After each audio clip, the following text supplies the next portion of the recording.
The moment the door to the party box was pushed open, Emily noticed something was wrong. A large golden turntable was placed in the center, and a banner with red background and gold letters hung above the main table, which read "Congratulations to Michael Chen on his official promotion." The heating in the private room was turned on at full speed, and the room was bustling with people. Relatives, colleagues, and leaders almost filled the most luxurious private room in the restaurant. But when she looked over, she couldn't find where she was. At the main table sat her husband, Michael.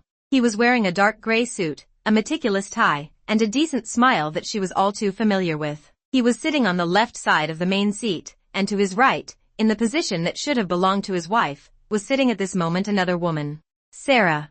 Sarah wore a cream-colored knitted skirt with a loose shawl. She turned her body slightly sideways, and the curvature of her lower abdomen was clearly outlined by the soft material. There was a cup of freshly served bird's nests in front of her. Michael's mother Linda was opening the lid for her with her own hands. Her voice was much gentler than when she usually spoke to Emily. "Drink it while it's hot. It'll hurt your stomach when it's cold. You're not alone now. You have to take care of the child in your belly." As soon as Linda finished speaking, the relatives at the table immediately burst into laughter. "Oh, Linda, this is a double happiness for your family. No wonder there is such a big battle today. It turns out that I got promoted and Jean's son together. Michael is such a talented kid. He got promoted in the bank and had a new baby in his family. It's really like smoke coming from his ancestor's grave." Someone even took out a small gold lock from the gift bag and pushed it towards Sarah with a smile. "Prepare it first for good luck." Emily stood at the door, her hand still on the doorknob. Her whole figure seemed to be nailed to the spot. She didn't know that Michael was busy recently and had been preparing for his promotion for a long time.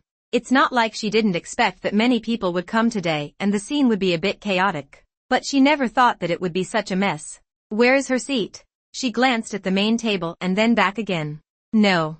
Her position was removed. And her husband, sitting on the main seat, turned a blind eye to all this. Michael finally looked up and saw her. There was no surprise on his face, let alone panic. He just raised his hand and waved, as if greeting an ordinary guest who came late. "Emily, take a seat when you're here." The waiter obviously got the order in advance and quickly pulled out a chair at a side table and whispered, "Ms. Emily, there is a seat reserved for you here." Partial table. There was half a private room across from the main table, filled with distant relatives and a few family members with children. Emily didn't move. She just stood at the door, her hand still on the doorknob, her whole body like a taut string. The laughter in the private room slowly subsided, and the air became quieter little by little. Everyone was looking at her, some curious, some embarrassed, and some with a kind of excitement waiting for a good show. Michael finally stood up. He held the wine glass and walked up to her unhurriedly, his tone still so gentle as if he were discussing an ordinary business. "I originally wanted to wait until after dinner to talk to you, but today my family elders and work leaders are all here. I think it would be more honorable to say something clearly in front of everyone." Emily said nothing. He continued. "We have been married for 3 years and have never had children. As you know, my mother is old and the family is busy. Our family cannot stop having children." He paused for a moment, as if taking care of her emotions. "Sarah is pregnant." It was extremely quiet in the private room. No one showed any surprise. They already knew it. Everyone knows it. Only Emily was the last person to be notified. Linda immediately picked up the conversation and sighed, as if she had been greatly wronged. "Emily, it's not that Mom is cruel. We haven't treated you badly in the 3 years since you've been here. Everyone sees how much various examinations have been done and how much Chinese medicine has been consumed. But in life, you have to be realistic, right? Now is a critical time for Michael. He needs to have a stable job and a stable family. If you really do it for his own good, don't make trouble at this time." Some people started to agree. That is, if you can't give birth, you can't forcefully occupy a position. Michael has given you enough respect. He discussed it with you in front of so many people, instead of messing around behind your back. If you sign, everyone will have peace of mind. The compensation that should be given to you in the future will not be less. Michael took out a document from his briefcase and handed it to her. Divorce agreement. Emily glanced down. On the last page, the property division column reads, "The house belongs to Michael, and Michael will continue to bear the mortgage." She only received a compensation of $20,000. Just like the past 3 years of marriage, the down payment she made, the mortgage she paid each month, and everything she paid for this home, all disappeared. Michael lowered his voice, as if trying to comfort a disobedient child. Emily, I know you are wronged. But it would be better for everyone if the matter has come to this point and is resolved decently. You have always been very sensible, don't make it difficult for me. Sarah raised her head and called her softly. Sister-in-law. Those two words were spoken softly and lightly, but they were worse than being slapped in public. Emily looked at her and suddenly smiled. What did you call me? Sarah's face turned pale and she subconsciously touched her belly. Linda immediately came to protect him. Why are you angry at her? She is pregnant with our child now and can't stand the stimulation. Emily finally understood. Tonight is not a promotion banquet. This is a grand banquet for her. Michael wanted to get promoted, wanted to be decent, wanted to step on her and set the new guy, the kids, everything right. He even picked the perfect time. The boss is there, the relatives are there, and the colleagues are there. As long as she makes trouble, he can beat her into an ex-wife who can't afford to lose and can't stand up. She glanced at the phone screen. The time just jumped to 7:28. She pushed back the divorce settlement. No rush. Michael frowned. Emily, don't be willful. I'm not willful. Emily raised her eyes. Her voice was not loud, but it fell clearly into the entire private room. Don't you all like to be decent? She put her phone back in her bag, slowly pulled out her chair, and sat down closest to the main table. Then wait 2 more minutes. I also prepared a congratulatory gift for you. Michael's expression finally changed. The words "you haven't given birth in 3 years" were like a blunt knife stabbing into Emily's chest. It's not pain. It's boring. All the grievances she had suffered in the past 3 years suddenly came up and blocked her throat, making her unable to even breathe. She had no doubts. It's not like I didn't think about falling out. She just always thought that no matter how cold and selfish Michael was, he at least wanted to live with her. It wasn't until this moment that she fully understood that this marriage was not a relationship from the beginning. It's a resume. The first time Emily met Michael was at a dinner arranged by a friend. He was wearing a white shirt that day, his cuffs were neatly rolled up, and he spoke neither fast nor slow, with just the right amount of propriety.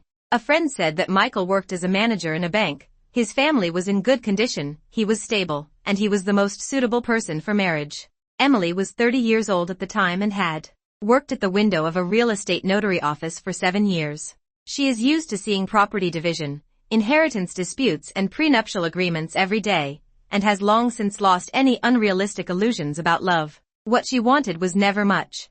A husband who is emotionally stable, a house to repay the mortgage with, and a stability to live on. This was exactly what Michael showed her. On the day of the engagement, he put the key to the wedding room in her hand and said, Emily, we will live a down-to-earth life from now on. At the wedding, he held wine glasses and greeted everyone from table to table. He smiled humbly at anyone who said, this is a safe wife to marry. At that time, Emily really thought she had married the right person. But less than 3 months after the marriage, Michael moved into the study. At first he said it was to prepare competition materials.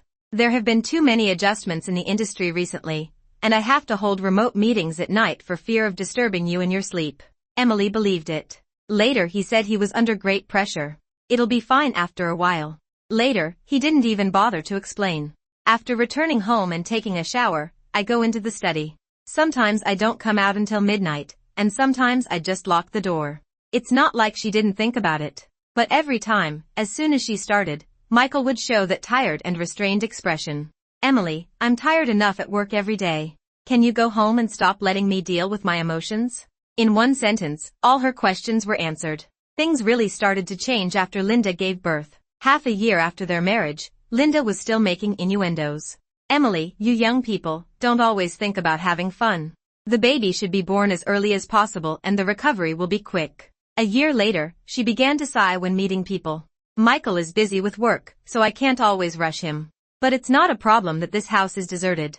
By the spring festival of the next year, the whole table was filled with relatives. Linda held the wine glass and suddenly said to Emily, Emily, is there a familiar gynecologist in your unit? You should check it out. The whole table fell silent. The chopsticks in Emily's hand stopped in mid-air, and her face felt hot. As soon as she said, I've already checked, Linda added, then continue checking. Women can't be afraid of trouble.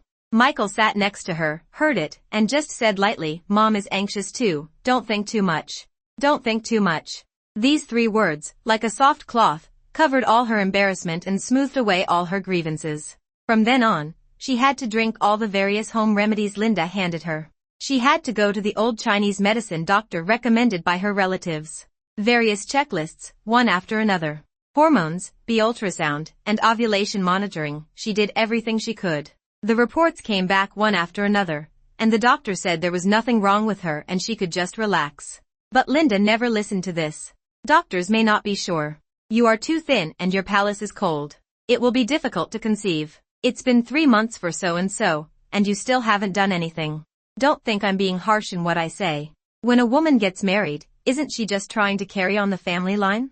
The most uncomfortable time was when she worked overtime at work until 9 o'clock in the evening.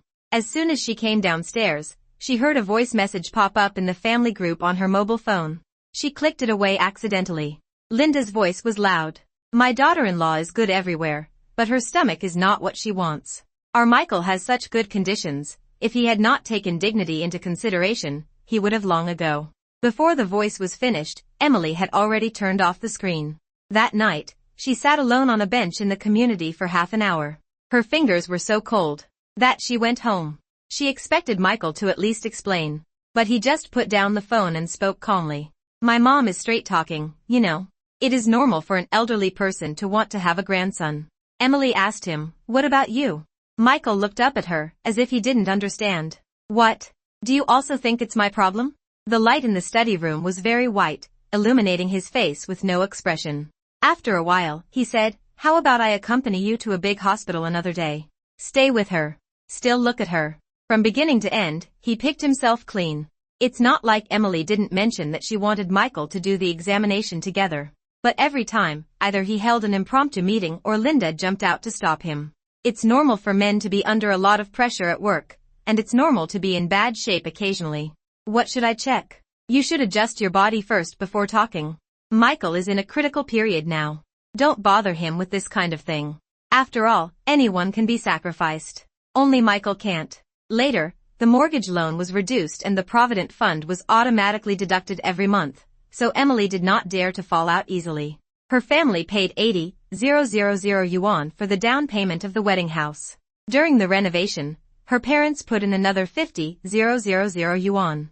Every brick in that house contains her family's money. She endured it again and again, thinking that maybe things would get better after Michael finished this promotion.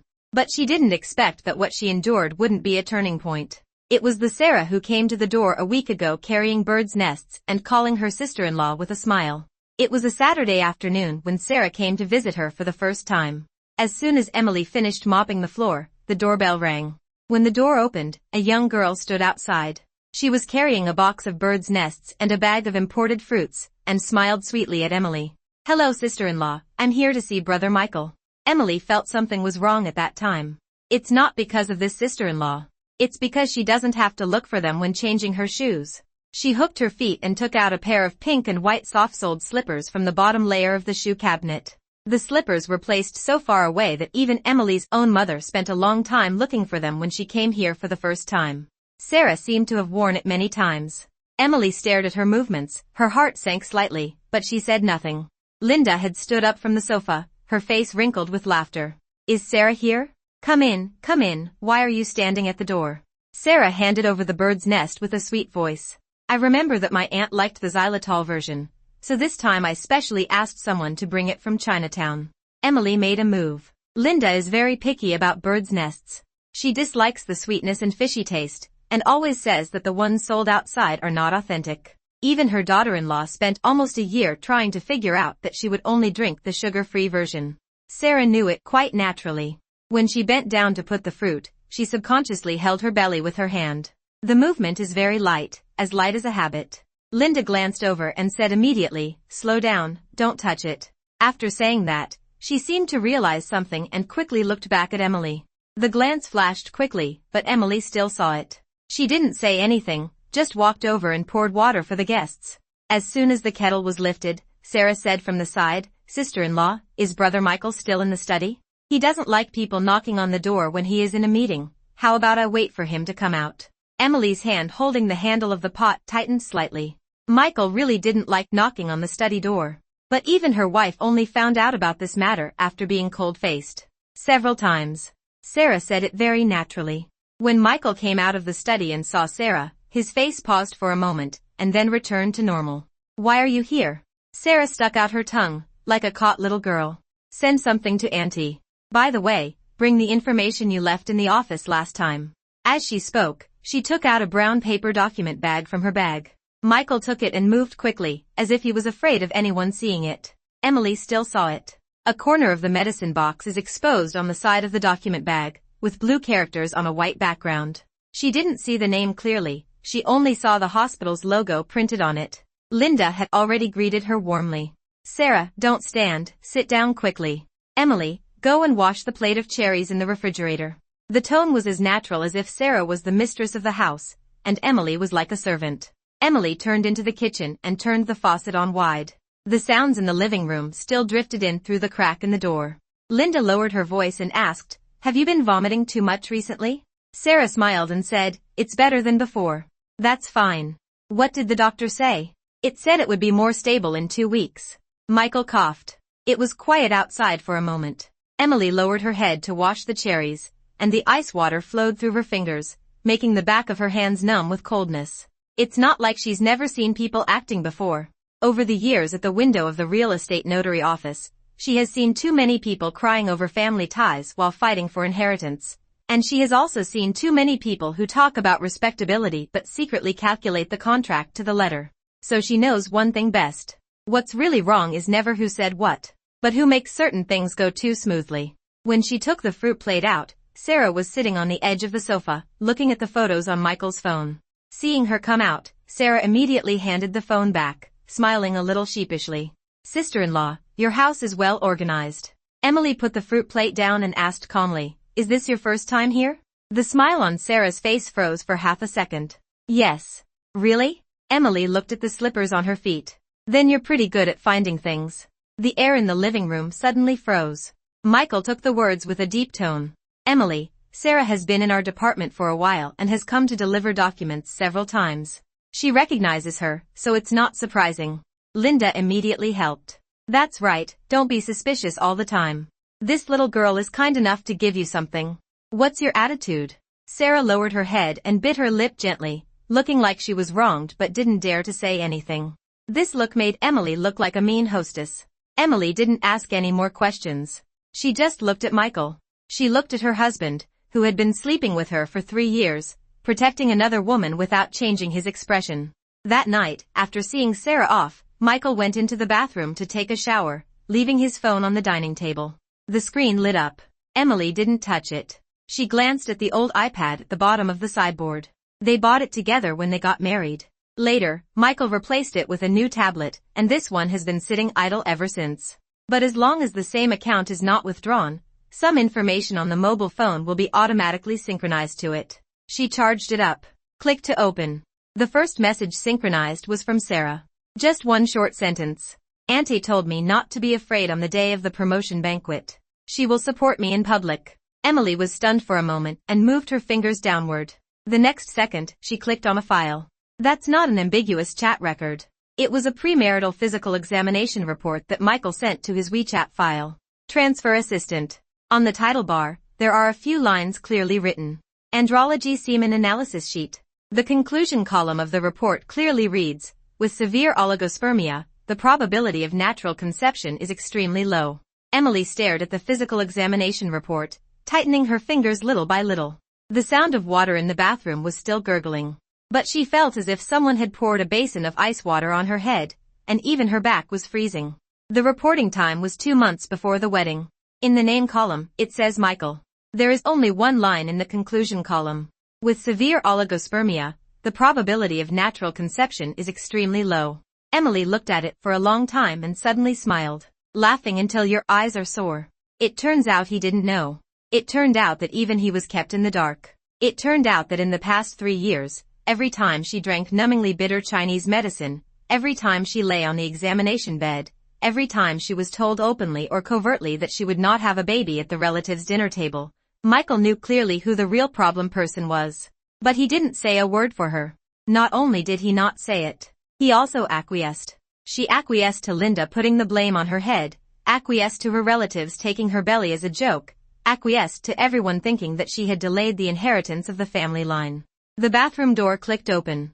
Emily quickly locked the screen and put the iPad back into place. Michael came out wiping his hair, saw her sitting at the dining table, and asked casually, "Why aren't you sleeping yet?" Emily looked up at him, and suddenly felt that the man in front of her was very strange. "Can't sleep." Michael didn't think much, picked up the phone and entered the study. As soon as the door closed, Emily opened the iPad again. She didn't hesitate anymore, and continued to scroll down. Part of it is the chat history that Michael sent to Linda. "Mom, don't let this matter slip. A stable marriage is a plus for my appointment, but I still have to be careful. I know it well. Stabilize her first and wait until you appoint her." With the little money her family had, they couldn't make a big splash on the house. There is also a screenshot, sent by Sarah. "Brother Michael, do you really want me to go to the promotion banquet? I'm a little scared." Michael replied to her, "Don't be afraid, there were many people that day and she couldn't make a fuss. Mom will speak for you." As Emily read them one by one, her heart became quieter and quieter. People cannot cry when they are in too much pain.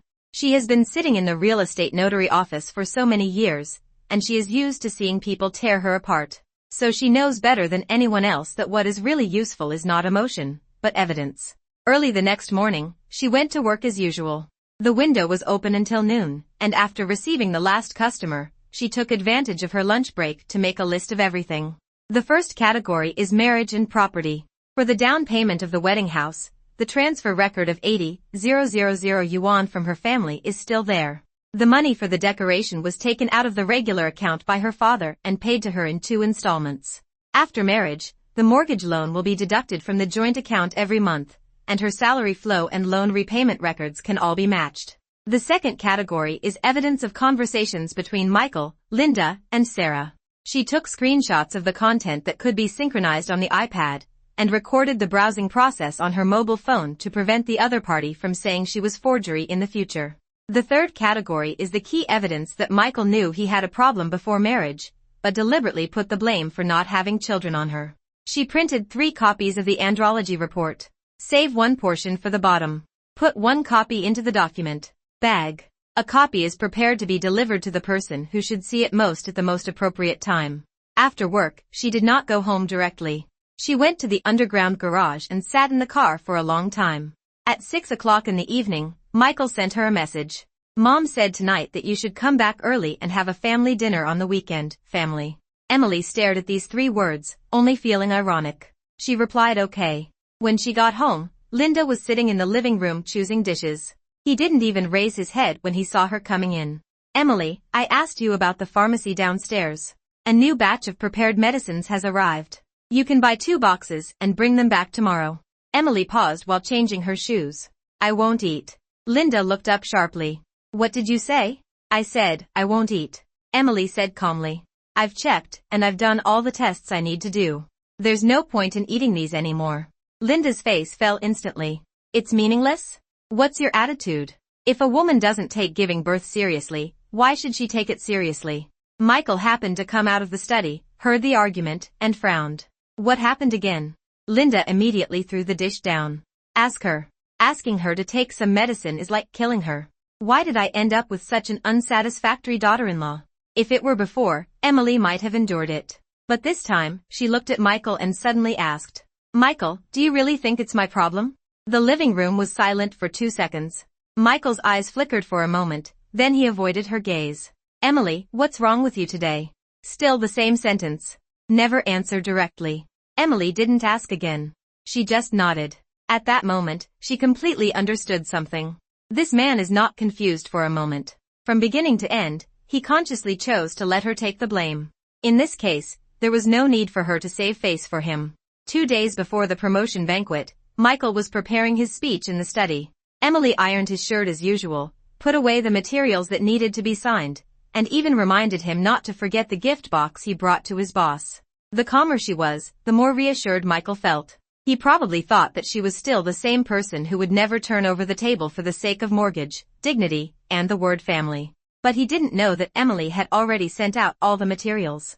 Discipline inspection mailbox, human resources supervision mailbox, and anonymous complaint channel. Not a single letter left. In the last line of the email, she only wrote 1 sentence. "I will submit additional paper materials at the dinner party on Friday. Please check them carefully." After sending the email, she looked at the receipt reminder that popped up on the page and slowly closed the computer.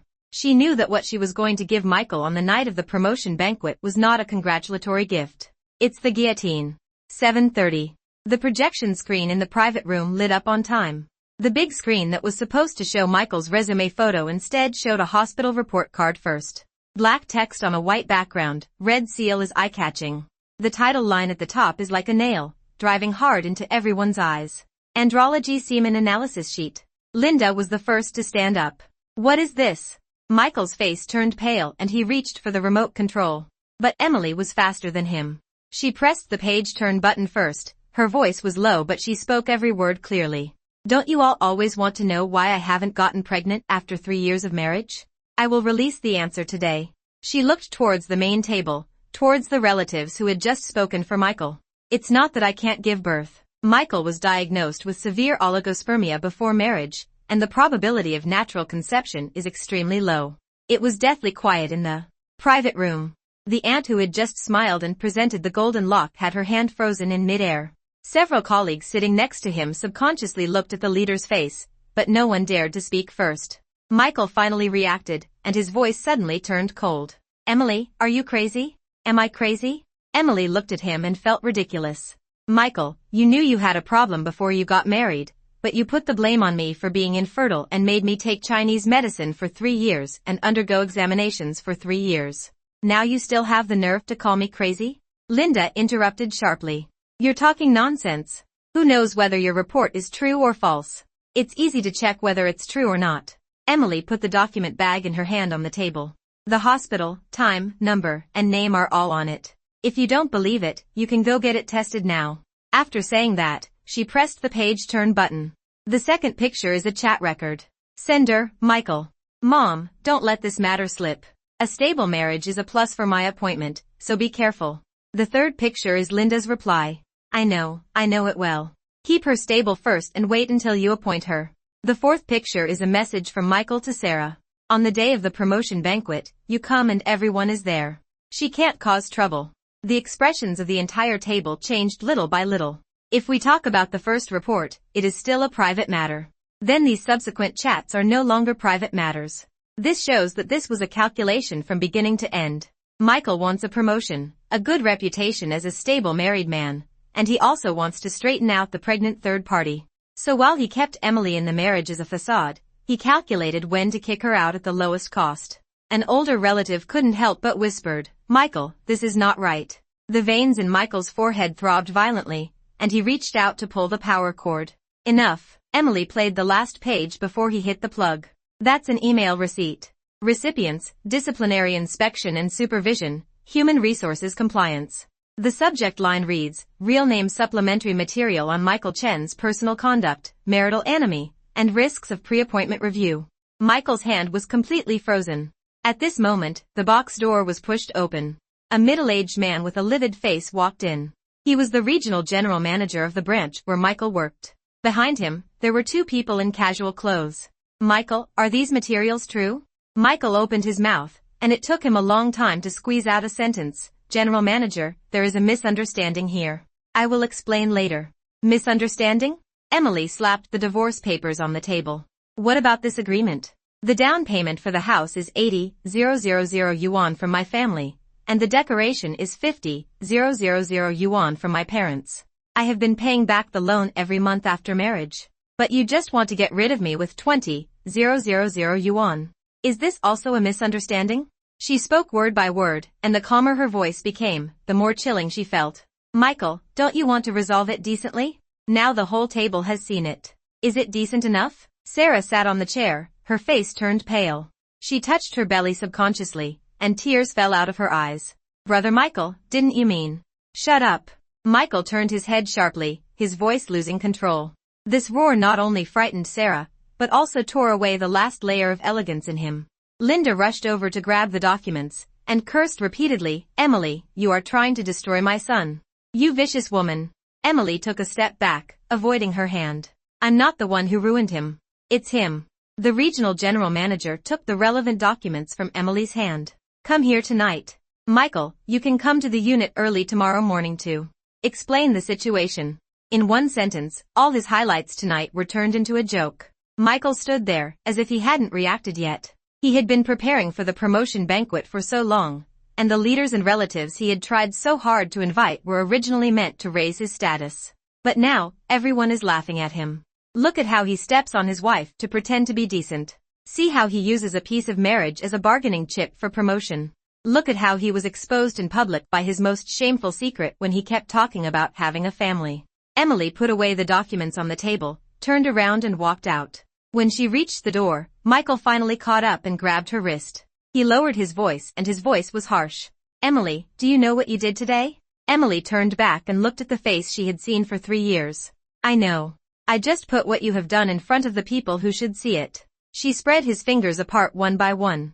Michael, don't worry yet. The little hope you tried so hard to protect tonight will soon hit you even harder. In the first hour after the promotion banquet, Emily's cell phone didn't stop. First there was Linda. 8 in a row. She didn't answer. Next is Michael. Starting at 7:48 and ending at 1 in the morning, there were 23 calls in total. By the next morning, he finally stopped calling and sent messages instead.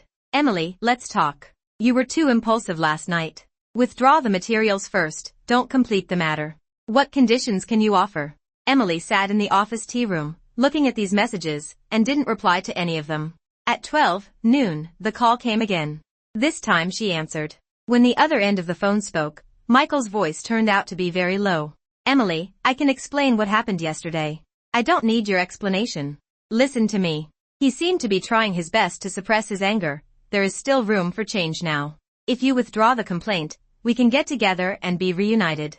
I can renegotiate the house and compensation. Emily smiled. Want to talk again now? There was silence on the other end for 2 seconds. Michael's voice deepened. Do you have to do this? What happened to me? Emily, don't be a jerk. He said, it's not good for you to make such a big fuss. It really made me anxious. Everyone's faces looked ugly. Emily leaned back in her chair and looked out the window. Michael, before you threaten me, you'd better think about what else you can threaten now. After saying that, she hung up directly. In the afternoon, Linda blocked the door of the real estate notary office. As soon as she saw Emily, she rushed over and grabbed her arm, her eyes red. You come with me and remove those crappy materials. Emily pulled her hand away. Can't withdraw. Are you going to force Michael to death? Linda cried and cursed. Is it easy for him to work hard to get to where he is today? As a wife, you don't want to help him, but you want to harm him to death. Do you still have a conscience? People passing by look this way. Emily didn't panic at all. She just asked calmly. Then you accuse me of being barred from having children for 3 years. Do you think you have a conscience? Linda choked and raised her voice again the next second. So what if there is something wrong with Michael? Isn't Sarah pregnant? It means we still have a baby in our family. When she said this, there was even a look of enthusiasm on her face as she grasped at straws. Emily looked at her and suddenly felt sad. At this point, what she cared about most was actually the so-called queen. Emily ignored her and turned around and entered the unit. But Linda's words remained in her mind. It shows that their family still has a daughter. Linda wasn't the only one who thought so. Michael thought so too. His greatest confidence in this promotion banquet was that Sarah was not the person she was. It's the baby in Sarah's belly. That was the last card he used to prove that he was capable of giving birth, that he had a future, and that Emily was to blame for the past 3 years. So even though the promotion banquet was overturned, the appointment was suspended, and the company investigation was launched, he still clung to the card and refused to let it go. 2 days later, Michael came to see her again. This time it was at the door of the law firm. He probably didn't sleep well all night, his eyes were all green, and his suit was no longer as smooth as before. Have you hired a lawyer? Emily looked at him lightly. What if? Emily, things don't have to come to this. Which step? It's okay to get a divorce, and it's okay to divide property, but you removed the materials. He stared at her and said urgently, as long as this matter can be suppressed, I can compensate you.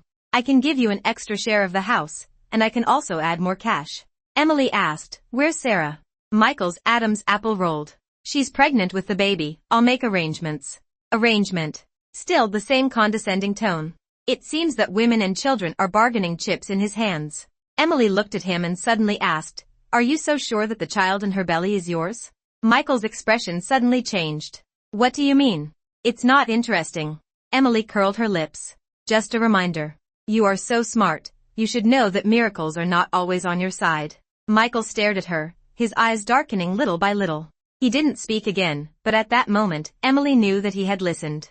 In fact, she had no evidence to prove that the child was not his. But she knew that doubt, once planted, would grow on its own. Especially in the hearts of people like Michael. He already knew what he had found out before marriage. He just refused to face it. That night, word had spread among acquaintances. Some say Michael overturned before he was promoted. Some people said Linda almost fainted from crying in the hotel. In the next 2 days, the bank's internal investigation will be officially launched, the appointment announcement will be suspended, and further punishment plans will be studied. Michael no longer posts on WeChat moments, and he no longer answers irrelevant social phone calls. The Michael who always kept himself presentable seemed to have aged several years overnight. But even so, he and Linda still circled Sarah. Buy miscarriage pills, make an appointment with a specialist, and arrange a private ward through connections. Linda even said that as long as the child is born safely, everything will be worth it. Emily was sorting through the next round of property materials when she heard this. She wasn't angry. There was no rush to take action again. Some people will not believe that they have lost until the last moment. And all she had to do was watch Michael hold the last life-saving straw in his hand. Wait for it to break on its own. On the evening of the third day, Emily received an unknown number. It was Sarah on the other end of the phone. Her voice was trembling, as if she had just cried. Emily, did you say something to Brother Michael? Emily stopped turning the pages. What did I say? He accompanied me for a prenatal checkup today. He asked the doctor about the gestational age and time all the way, and he even looked at the list for a long time. Sarah's voice became more and more chaotic. Emily didn't answer. There was silence on the other end of the phone for a few seconds, and suddenly there was a muffled gasp. It's like someone finally realizes, belatedly, that they are just a piece on someone else's chessboard. Emily only said one sentence before hanging up the phone. It's not me you should ask. After hanging up the phone, she turned the phone upside down on the table.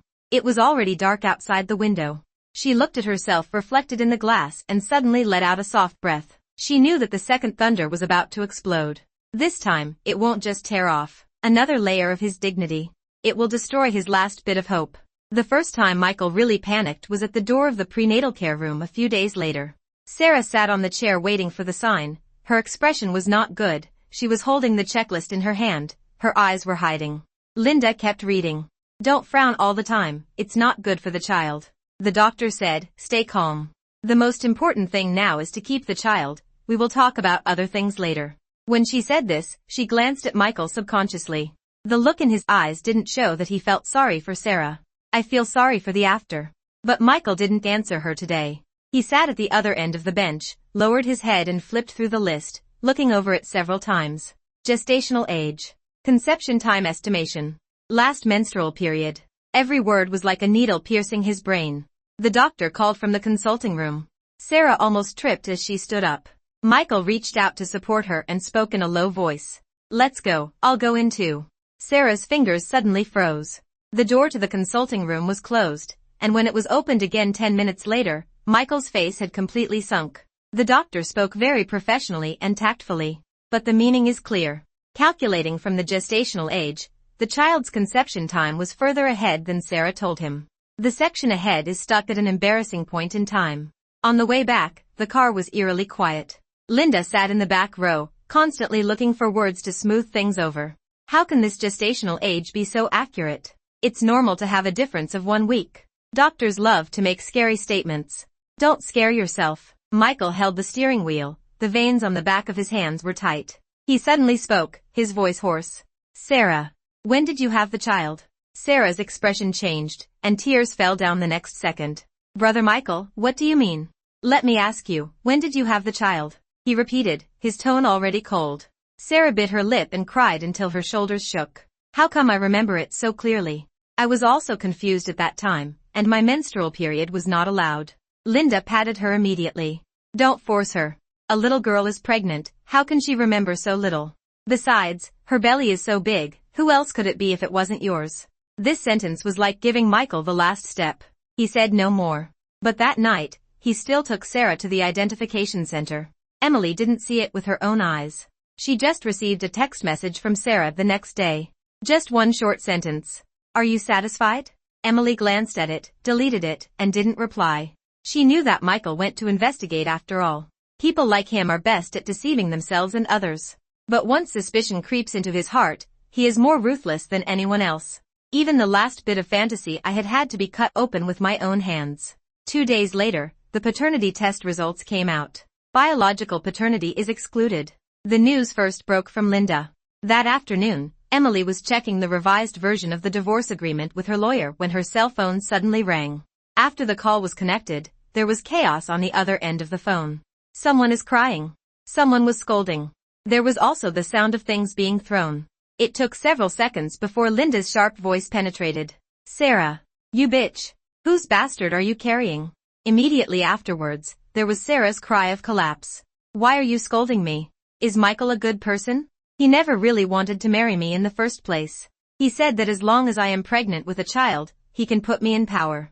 Now if something goes wrong, it is all my fault? Shut up. The person yelling this time was Michael. But his voice has completely lost its previous stability. Like a string stretched to the extreme, it will break in the next second. Emily said nothing and listened quietly. Sarah seemed to have given up completely, crying and laughing. Didn't you always say that what you loved was your future? Didn't you just use me and the child as a bargaining chip? You lied to me, saying that you would get divorced when the appointment was made, and that you asked me to endure it. Now it's fine, your future is gone, and the child is not yours. Are you satisfied? There was a sudden violent crash on the other end of the phone. It seemed like someone had knocked everything off the table. Linda scolded even more harshly. A shameless person like you is worthy of entering my house? Get out. Get out of here. Sarah was also crying and yelling back. Didn't you get a golden grandchild with one mouthful a while ago? Didn't you hold all the birds' nests in my hands? Now that I know it's not yours, you'll fall out faster than anyone else. This sentence was like a knife, stabbing Linda in the face. How protective she was of Sarah in the early stage, but how disgusting she seemed in the later stage. Michael, on the other hand, said nothing from beginning to end. Emily could even imagine what he looked like at this moment. What he is most proud of is not feelings. Not a marriage. It's not the so-called responsibility. It's a sense of control. He always thought that everyone was in his own scheme. Emily will tolerate it. Linda will cooperate. Sarah will obey. The child will become a bargaining chip for his comeback. But in the end, he discovered that everyone might not follow the path he designed. The most ridiculous thing is that the life-saving straw he desperately protected was not his at all. Another call came, from Michael. His voice was very low, as if his whole body had been hollowed out. Emily. Emily responded lightly. Is something wrong? There was silence on the other end for a long time. It was so long that she almost thought the call was dead. Then she heard him say, let's meet. Emily lowered her eyes and turned over the last page of the agreement in her hand. No need. It's necessary. Michael seemed to grasp the last bit of something. Emily, I have something to tell you. Emily smiled this time. Michael. You are not looking for me now because you have figured it out. It's because you finally have nothing. After she finished speaking, she hung up the phone directly. The sun was setting outside the window. The golden light shines on the table, very bright. She looked at the document she had just signed, and her heart suddenly felt lighter than ever before. The second mine finally blew up. And this time, even if Michael knelt down, Emily would not look back. The divorce process went much smoother than Emily imagined. Not because of how happy Michael was. It's because he no longer has the energy to delay. The investigation at the bank has not yet ended, the appointment has long been cancelled, and several key projects that were originally planned to be taken on have also been temporarily replaced. Word spreads faster among acquaintances than anything else. Those people who used to always say Michael now look away when they meet him. Sarah moved out of her old apartment. Linda was ill for a while, and she still kept her words, but she no longer dared to talk about having a future. As for Emily, the lawyer organized all the materials very clearly. The source of down payment, decoration expenditure, loan repayment after marriage, and every contribution are all matched one by one. It was no longer possible for Michael to send her away with 20,000 yuan as he had done at the beginning. The day the agreement was finally signed, the weather was a bit cloudy. There were not many people at the entrance of the Civil Affairs Bureau. When the wind blew, the leaves beside the steps swirled and fell. Emily wore a light gray coat, her hair tied back, and she looked very calm. Michael stood next to her, much thinner. Not long after it passed, the meticulous energy he always had in him was almost gone. The pen paused twice as he signed. Emily didn't push. She just looked at the reflection on the window glass, and suddenly remembered that on her wedding day, Michael was like this, lowering his head and signing his name one stroke at a time. At that time, she thought it was a promise. Only now do I know that it was just a contract that he felt was a good deal after weighing the pros and cons. After the formalities are completed, the staff will hand the certificate back. Okay. Just 2 words. 3 years of marriage, completely over. Emily put her things in her bag, turned around and walked out. As soon as he stepped down the steps, Michael caught up with him. Emily. She didn't stop. I'll give it to you. No need. Then let's find a place to sit for a while. Emily finally stopped and looked back at him. Michael seemed to have mustered up a lot of courage, and there was a look of embarrassment in his eyes that she had never seen on his face before. Emily, I know I've done a lot of things wrong before. But now I realize that the person who is truly suitable for me has always been you. Emily looked at him quietly without speaking. He continued. Sarah, I was confused for a moment. I admit, I was too utilitarian at the time and wanted to handle everything in the best interest of myself. But during this time, I realized that none of the people and things outside are reliable. You are the only one who has been taking care of my family, taking care of the truth, and dealing with all the troubles behind me for so many years. Emily, can we start over? The wind blew up from the steps, bringing with it a bit of early spring coolness. After listening to this, Emily suddenly smiled. Not a sarcastic laugh. It's more like after you finally see someone through, you don't even bother to get angry. Michael. She called him. Do you know what's the most ridiculous part of your sentence? Michael looked at her and his Adam's apple moved. Emily took a step forward. Her voice was very soft, but it was more touching than every sentence she said at the banquet that day. You don't regret hurting me. You just regret that you lost the person who is most suitable to take care of you. Michael's face turned pale little by little. No, Don't rush to refute. Emily interrupted. You married me because I have a stable job, a clean family background, and good financial resources, so I am suitable to be a stable marriage persona for you. You gave me the pot that can't be cooked because it's the easiest way. You kept me from getting divorced because you need a decent married status for promotion. You come back to me now, not because you understand love. It's because all the roads outside you are gone. Line by line, it's like peeling him off from head to tail and hanging them out in the sun. Michael stood there, moving his lips several times, but unable to speak a complete sentence. Of course he wanted to refute. But everything Emily said was true. What he is best at in his life is packaging calculations into dignity. It wasn't until today that someone finally tore off the wrapping paper layer by layer. Emily looked at him and suddenly felt that this person was nothing more than that. She had thought he was tall, stable, and hard to shake. But it really collapsed, and it turned out that it only had this little weight. Michael. She called him one last time. From now on, it has nothing to do with me how you live. Don't call me again, and don't come to my work to find me. Your regrets are worthless. After saying that, she turned around and walked down the steps. The person behind him didn't give chase. Or maybe, he finally realized that he couldn't catch up. There was a row of cars parked on the roadside, and the afternoon light fell through the clouds and shone on the ground, making it dazzlingly white. Emily stood in the wind and suddenly felt that her shoulders were much lighter. Not because of how much money she got back. It's not because of what a good fight she won. But starting from today, she no longer has to perform a decent scene for any bad person. The phone vibrated in the bag. It was a message from a colleague at work, asking her if she wanted to have dinner together in the afternoon. Emily glanced down and replied okay. Then she put her phone away and walked toward the crowded street. This time, she didn't look back. Okay, that ends today's story. I'm your host and this is Marriage is Not the End. If you liked today's content, don't forget to like, comment and subscribe. You are also welcome to share your own stories in the comment area or private messages. See you next time.